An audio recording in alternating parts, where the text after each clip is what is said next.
Yeah. Like, as someone who looks at fundamentals, have you seen this very often in the past or in other companies where there is the CEO slash chairman taking no remuneration for the job that they're doing?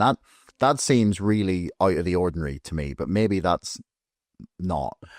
I've never seen it. I've seen people claim they get paid $1, right? Like, I only take $1. And then, of course, they get stock options, they get awards, they get PSUs, RSUs. And that's one thing. But they've taken away the titles, too. The title of CFO doesn't exist at GameStop because the CFO title would have had to hold a certain amount of shares and pay. So they got rid of that. And Wow. I think Ryan's really figured out that, it's like anything when you're being a consultant to a company. If you can figure out what you don't need and you can run it just as well, and then admit defeat, admit when you get it wrong. Everyone likes to turn to the NFT marketplace and how they shut it down because it wasn't making a profit. That wasn't the telltale signs for me to be excited for GameStop and believe in Ryan Cohen. It was when he shut down the call center and he shut down the other fulfillment centers. He realized he didn't need a 500-person call center, and he didn't need 2 fulfillment centers, one in Pennsylvania, one in Nevada, that they're overpaying for, when they could just ship it out directly, and they can use things like DoorDash for same-day delivery and use your own stores as hubs, as mailing hubs. So if you've gone into GameStops around the United States, there was 2,900 of them this year, and now there's around 2,500. And you know what they're using? They're using them as little distribution centers. So those employees have learned how to mail out product from their site. They're getting more deliveries than ever, but they're just mailing it to you so you get it faster. How else am I going to get this item faster?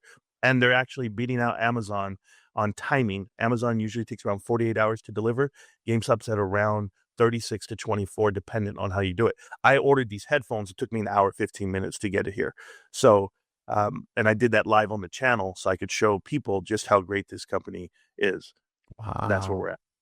So you could be sitting having a wee Saturday gaming session with your mates, console or the controller breaks, and you could have a new one within an hour. Within an hour. Wow. Yeah. Without a doubt. That's GameStop. I know takeaways that's taken longer than that. Just imagine if people knew, though. You gotta tell people it's tough. That's another battle.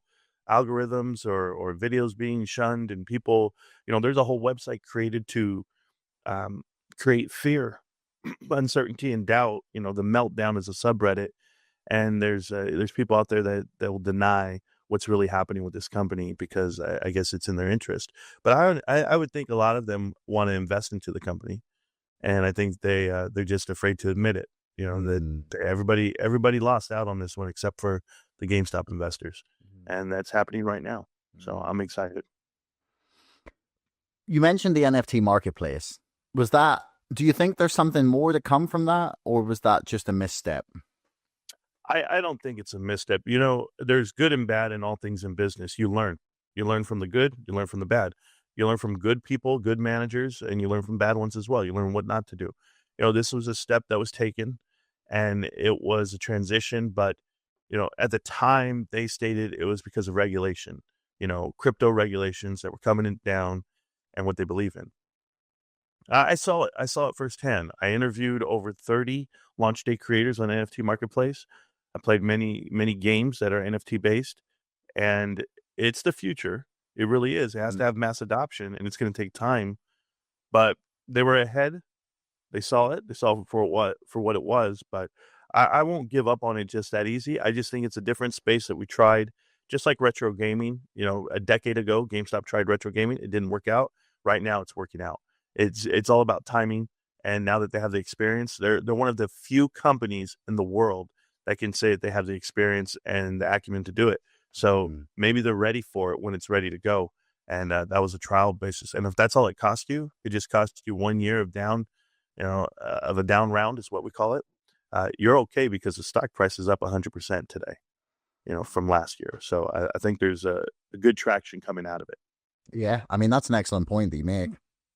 It's up. Yeah. Well, I guess that was the sort of 2-3 year low that it hit, but that's still like if you were smart enough to buy the dip and had the funds, then you're sitting very pretty right now.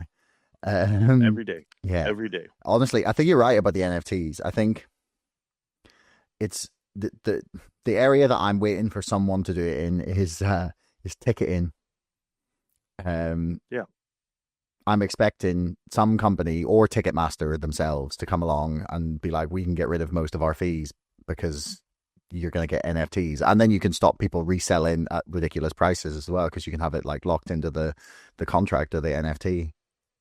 You know, going into that world of NFTs, Josh, it was that everything's an NFT in the future.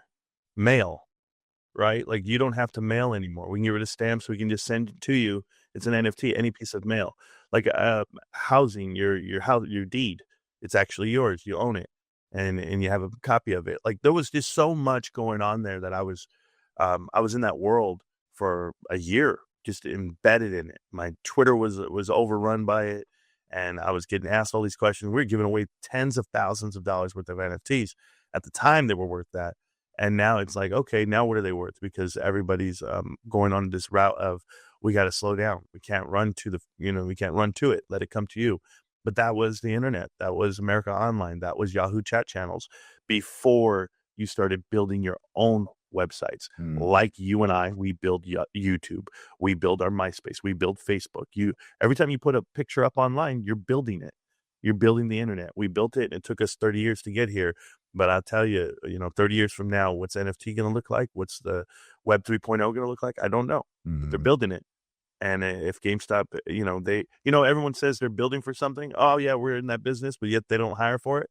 GameStop hired for it, and they went for it, and we saw what it was. So they have a path, and we'll see how it works out. But I don't write them off on it. It was a good experience to have and to see it coming. Yeah, interesting. I'm curious to see where that technology will go, especially with Trump's sort of discussion of wanting to, bring crypto into your regulatory framework that will allow it to flourish, or at least be more legitimately governed, essentially, in a way that it can have mass adoption and be accepted by institutions. So I don't know exactly what format that's going to take at this point. Obviously, I don't think anyone does. But I'm curious to see where it goes. Years. It'll take years. How about that? Yeah, no, it probably will. But I mean, I would suspect that their committee that they've put together on crypto and stuff will not report until at least next year. In terms of like what they think should be done. I just hope that the right people end up on those committees and not just people trying to shill XRP like the Ripple people, basically. Yeah, no, there's camps out there. You're familiar with the camps, and the problem is what people don't know. They don't know about the speed. They don't know about transactions. They don't know about gas fees. They don't know about layer 1 versus layer 2. There's a lot of things they don't know. And once they get into that world, and they'll figure it out, and they'll figure out that it does need to be regulated, and you need to see it for what it is. But you're years beyond it, only because you have to adopt it. You have to adopt it, and it has to have an application for it. Like, you have to have a reason to do it. So you can name any coin you want, altcoins or stable coins. You can do all that. It won't matter. It won't matter. We're backed by the US dollar at the moment. The world that's the reserve currency. And until they show me that Fort Knox is empty, gold is going to be God's money. And if it is empty, that thing's going to $10,000 tomorrow. So there's just a lot going on in the world. And me, I just enjoy GameStop. That's just me. But I'm aware of everything around me. Absolutely. Yeah. I would like a Fed audit. I think. I'm not sure if that would collapse the world economy or not. If it turns out, yes, if they open the vault and there's cobwebs, like that might collapse the world economy. Yeah, without a doubt. Without a doubt.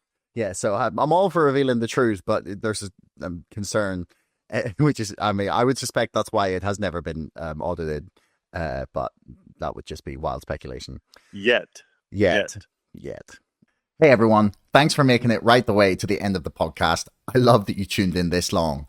Do me a favor, hit subscribe, because 80% of you bastards are not subscribing, but you're watching my videos. See you next time.